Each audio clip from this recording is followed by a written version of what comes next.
és el concepte de la robòtica col·laborativa, que és un tipus de robòtica avançada, molt adreçada sobretot a pimes, perquè és una robòtica que és fonamentalment molt segura i fàcil de programar.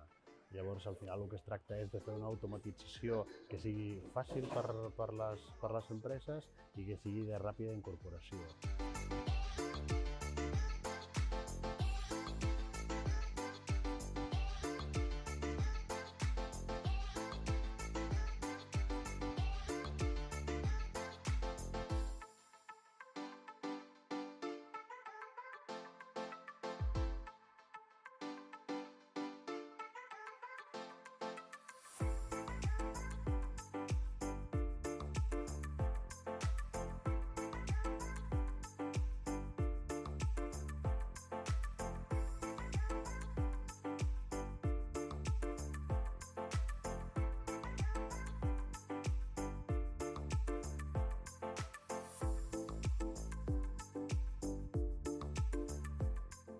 Que aquest tipus de robòtica està molt pensada per treballar molt al costat, anem a dir així, de les persones i per tant qualsevol tipus d'empresa això ho pot acabar incorporant.